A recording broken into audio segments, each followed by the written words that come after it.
అంతా అంటే రాష్ట్ర ముఖ్యమంత్రి రేవంత్ రెడ్డి వెములవాడ పర్యటన తర్వాత నుంచి హరీష్ రావుకు సంబంధించిన అనేక కథనాలు అనేక ఛానల్లో రావడం జరుగుతుంది. భూ కబ్జాకు సంబంధించిన ఆరోపణలు. సో ఇవాళ ఇంకో కొత్త టాపిక్ వచ్చింది. అదే హరీష్ రావుకు సంబంధించి కూడా రంగనాయక సాగర్లో భూ కబ్జా అంశంతో పాటు కాళేశ్వరంలో కూడా అవినీతికి సంబంధించి కూడా నోటీసులు అందుకుంటుండే హరీష్ రావు అని చెప్పేసి కూడా ఇవాళ హాట్ టాపిక్ అదే. హరీష్ రావుతో పాటు పెద్దబాబు కేసీఆర్ కూడా నోటీసులు పోయినట్టుగా సమాచారం. సో దానికి సంబంధించిన వార్తనే మనం ఇక్కడ చూస్తున్నాం. ఇగో కర్త కర్మ క్రియ మొత్తం కేసీఆర్ అని చెప్పేసి ఇక్కడ తమ్నేల్ మీద కూడా మనం అదే వేయడం జరిగింది. అయితే కేసీఆర్ నోటీసులు పార్టీ మారిన వారికి కూడా ఊరట అనేది కూడా కొత్త అంశం. ఈరోజు పార్టీ ఫిరాయింపుల చట్టం అని అదని ఇదని ఇక మీ పని అయిపోయిందని కాంగ్రెస్లో పోయిన వాళ్ళని భయపెట్టే ప్రయత్నం బీఆర్ఎస్ వాళ్ళు చేశారు. కానీ హైకోర్టులో వాళ్ళకు ఊరట దక్కింది.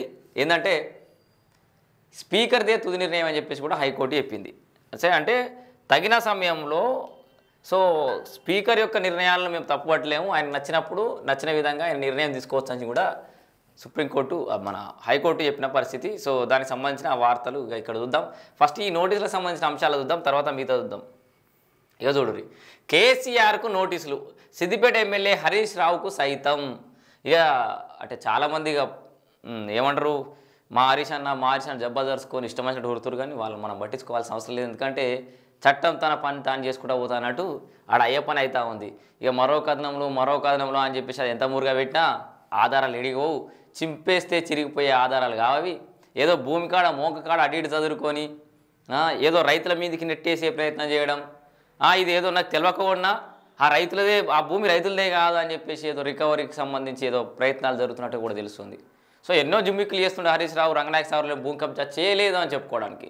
సో ఇంత ప్రాసెస్ బ్యాక్గ్రౌండ్లో జరుగుతుందనే విషయం బహుశా బయటనో దద్దమ్మలో తెలియదు. ఎందుకంటే దాన్ని ఏమంటారు చూడు, భజన చేసే ఏదో వాళ్ళకు ఎవిడెన్స్లతో ఏం పని, ఏదో ఎమోషన్తో ఒరుడు తప్ప అని. సో ఎవిడెన్స్లు అనేది వాళ్ళకి అర్థం కావు. అసలు ఆ రెవెన్యూకి సంబంధించి ఆ డాటా ఏంది, ఆ కథాకారక అనేది టెక్నికల్ ఎవిడెన్స్ అనేది అర్థం కాదు. కాబట్టి వాళ్ళ మనం తప్పు పట్టలేము. ఇక కాళేశ్వరం ఇష్యూలో త్వరలో జారీ చేసే అవకాశం, ప్రాజెక్టు అవకతవకలపై విచారణకు పిలిచే ఛాన్స్, ఇప్పటికే మాజీ ఐఏఎస్లు కాంట్రాక్టర్లు ప్రైవేట్ వ్యక్తుల ఎంక్వైరీ, కర్త కర్మ క్రియ మొత్తం కేసీఆరే. ఆయన ఎవరో ఇంజనీరు హరీష్ రావు పేరు 4 సార్లు చెప్పినట్టు, కేసీఆర్ పేరు 10 సార్లు చెప్పినట్టు, మరి హరీష్ రావును కూడా ఎంక్వైరీ పిలిస్తే హరీష్ రావు కూడా కేసీఆర్ పేరు చెప్తారు కావచ్చు తెలిసి. మొత్తం అంతా కలిసి పెద్దబాబు మీదకి తోసేస్తారు. బహుశా ఇది కూడా ఒక స్ట్రాటజీ అయి ఉండొచ్చు. మాజీ ముఖ్యమంత్రి కాబట్టి ఒకవేళ అరెస్ట్ చేయాలన్నా ఎంక్వైరీ అన్నా పెద్ద తలకు మించిన భారం కాబట్టి ఒక రకంగా జాప్యం జరిగే ప్రక్రియ కాబట్టి అందరికి కావాలని కేసీఆర్ మీద చూస్తున్నట్టు తెలుస్తుంది. 3 బ్యారేజీల నిర్మాణ స్థలం, బ్యారేజీలో నీరు నిల్వ చేయడం, ప్రాజెక్టు డిజైన్లు, వ్యాప్కో సంస్థకు నామినేషన్ పద్ధతిపై సర్వే పనులు ఇవ్వడం తదితర అంశాల్లో ఇప్పటికే సీఎం కేసీఆర్ నిర్ణయాన్ని తాము ఫాలో అయ్యామని నీటిపారుదల శాఖ ఉన్నతాధికారులు కమిషన్ ముందు హాజరై ఇప్పటికే వాంగ్మూలం ఇచ్చారు. తాము వాటి డిజైన్లను ఖరారు చేయలేదని, కేసీఆర్ సూచనలకు అనుగుణంగానే వ్యవహరించాల్సి వచ్చిందని స్పష్టం చేశారు. మరి మీరెందుకు దద్దమ్మలు చదివి మీరు ఇంజనీర్ అయ్యి ఎందుకు ఇక ఆయన చెప్పినట్టు నాణం అడితిరి.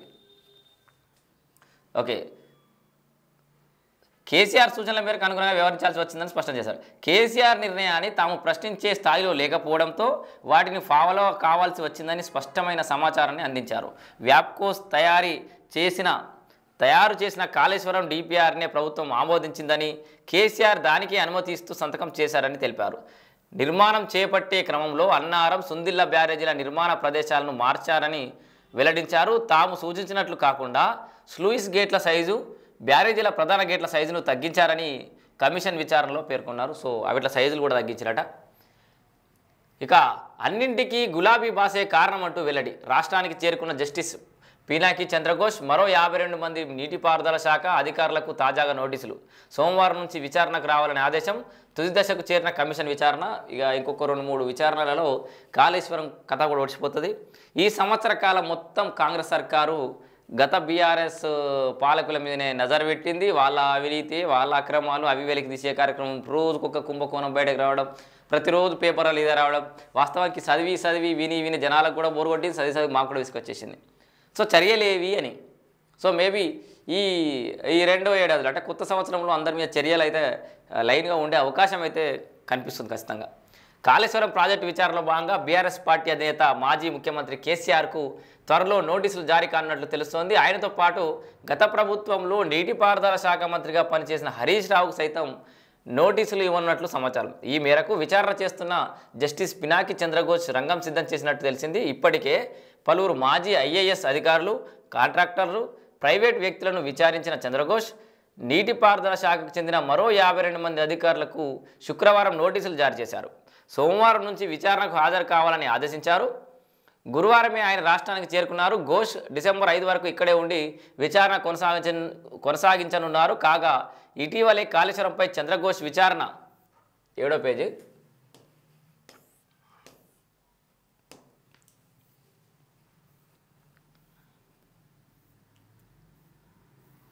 విచారణ గడువు ప్రభుత్వం డిసెంబర్ 31 వరకు పొడిగించింది.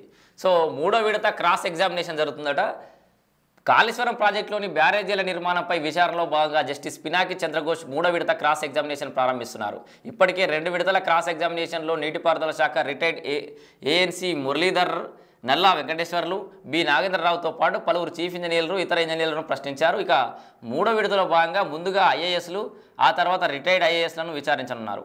అనంతరం అకౌంట్స్ డిపార్ట్మెంట్ అధికారులను సైతం విచారణ చేయనుంది. ప్రధానంగా కాళేశ్వరం ప్రాజెక్టు డిజైన్ల ఖరారు, నిర్మాణ పనులు చేసిన సమయంలో ఉన్న నీటిపారుదల శాఖ మాజీ ముఖ్య కార్యదర్శులు ఎస్కే జోషి, రజత్ కుమార్, అప్పటి ఆర్థిక శాఖ కార్యదర్శి, మరికొందరు ఐఏఎస్లను విచారించే అవకాశం ఉందని సమాచారం. వీరందరికీ కూడా ఈ నెలలోనే నోటీసులు వచ్చే అవకాశం ఉందని విశ్వసనీయ వర్గాల ద్వారా తెలిసింది. కాగా ఇప్పటికే విజిలెన్స్, ఎన్డీఎస్ఏ ఫైనల్ రిపోర్ట్లు కమిషన్కు చేరాయి. దీంతో త్వరలోనే మాజీ ముఖ్యమంత్రి చంద్రశేఖరరావుకు, నీటిపారుదల శాఖ మంత్రి టి హరీష్ రావుకు విచారణ కమిషన్ నోటీసులు జారీ చేయనున్నట్లుగా సమాచారం. ఇక కేసీఆర్ హరీష్ ఎంక్వైరీ తప్పనిసరి. చూద్దాం ముచ్చటేందో. కాళేశ్వరంపై నియమితులైన జస్టిస్ పినాకి చంద్రఘోష్ కమిషన్ విచారణలో నీటిపారుదల శాఖ కీలక అధికారులు అందరూ కేసీఆర్ పేరే చెప్పారు. కాళేశ్వరం ప్రాజెక్టుకు తానే కర్త కర్మ క్రియ అని గతంలోనే కేసీఆర్ బహిరంగంగా వ్యాఖ్యానించారు. వాటికి బలం చేకూరుస్తూ అధికారులు కూడా తాము అప్పటి ముఖ్యమంత్రి కేసీఆర్ చెప్పినట్లుగానే విన్నామని, పనులు చేశామని, ఆయనకు ఎదురు చెప్పలేకే ఆయన నిర్ణయాలు ఫాలో అయ్యామని తెలిపారు. వాటన్నింటికీ సమాధానం రాబట్టాలంటే విచారణ కమిషన్కు కేసీఆర్, హరీష్ రావులకు నోటీసులు ఇవ్వక తప్పని పరిస్థితి ఏర్పడింది. వారు ఏ ఆలోచన ప్రకారం ప్రాణహిత చేవెళ్లే పథకాన్ని కాళేశ్వరంగా మార్చారు? ప్రాణహిత సుజలా స్రవంతి అని ఏదో పేరుండే, దీంతో మార్చారు పేరు. కొత్త ఎంత ఆయకట్టు ప్రతిపాదించారు? బ్యారేజ్ సైట్లను ఎందుకు ఖరారు చేశారు? బ్యారేజీలలో నీటిని ఎందుకు నిల్వ చేశారు? దేశంలో ఎక్కడా లేని విధంగా బ్యారేజీల నిర్మాణంలో సీకెంట్ విధానాన్ని ఇక్కడ ఎందుకు వాడారు? తదితర వాటిపై విచారణ కమిషన్ ప్రశ్నించనున్నట్లు సమాచారం. సో ప్రశ్నించడం అనేది తప్పు కాదు, వాళ్ళు హాజరు కావడం కూడా తప్పు కాదు, కానీ అసలు దానిలో నిజాలు తెలవాల్సిన అవసరం ఉంది. సో మొత్తానికైతే హరీష్ రావుకు, కేసీఆర్కు కూడా నోటీసులు త్వరలో రాబోతున్నట్లు కూడా సమాచారం. దానికి సంబంధించిన వార్త ఇది.